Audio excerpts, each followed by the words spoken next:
but the it's biggest still connection basically- is there was no scripture except the Torah. Thank you. The New Testament church used the Torah, the Tanakh. They had to have. That's all there was. Because where did they get All the writings, everything that Yeshua speaks is Torah, is taken from, the Torah, And a is couple. taken from Tanakh.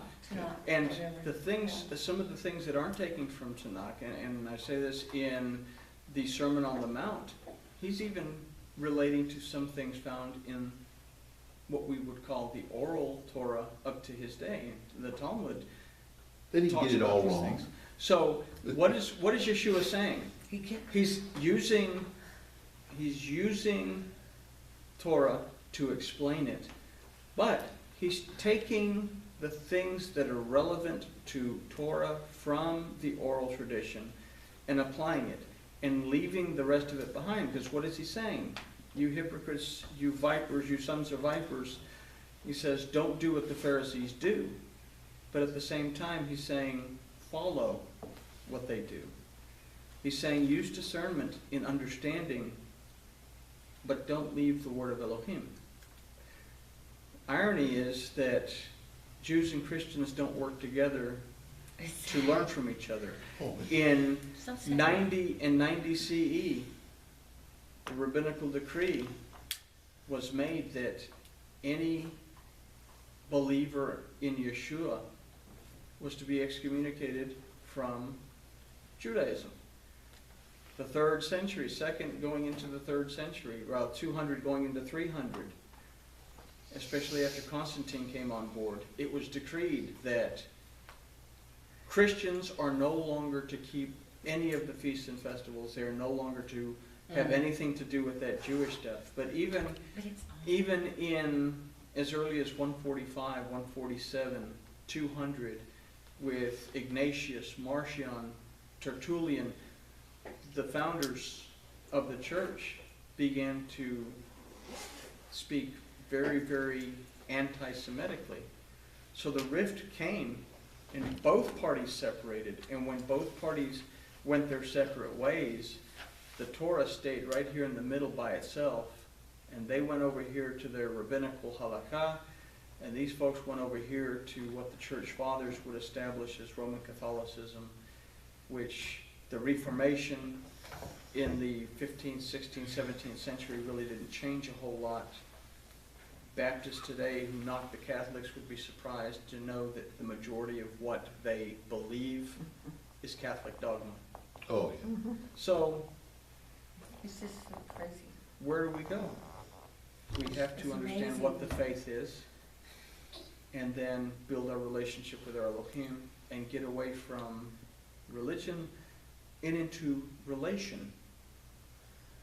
Still the R, but it's totally different. It all ties together. Right. Somebody we used to associate with always used, there was one of these great examples. And you take that page in the middle of the book and you tear it out. Called the New Testament, New Covenant, whatever. Mm-hmm. That one page, or whatever, divider, literally is biggest source of misunderstanding and really perversion of the truth Yeah. by separating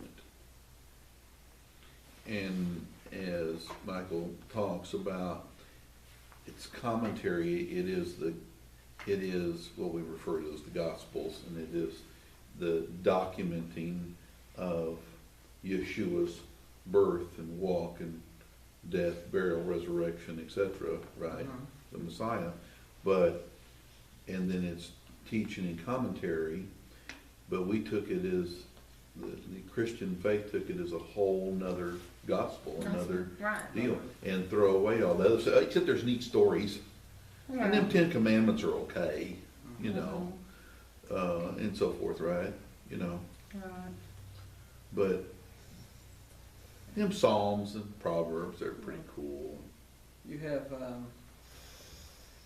some preachers that teach that there's only 9 commandments, because you no longer have to keep the Sabbath. Right. Jesus did away with that. You know, we keep Sunday now. Because that's when he was resurrected. And they don't Right. realize that, you know, the word is the same today as it was yesterday, and it'll be the same tomorrow. That's why his name is what his name is. You know, what I was gonna share to you, you were talking about the deal about how you would be, kicked out, excommunicated. It's so much more than the religious belief. It's like even today, in other societies, what we can't perceive in a Western country like we live in, you can go change your brand of belief every day of the week if you want to, and you can still go to work, and you can do business, and you can go buy groceries, and you can whatever.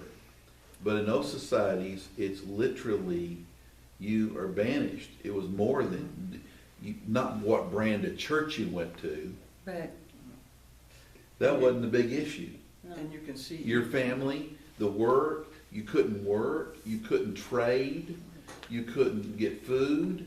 And you can see what the impact was. We talked about Peter and how Peter freaked out when, you know, the guys from Jacob's camp came by, that he left these people behind and went over here. And it was Paul that finally straightened him out. And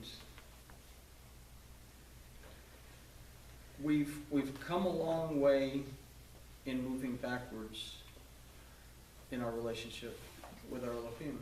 And, you know, it's what can we do in order to turn it around? Well, the main thing that we can do as individuals, recognize it and turn our relationship around individually.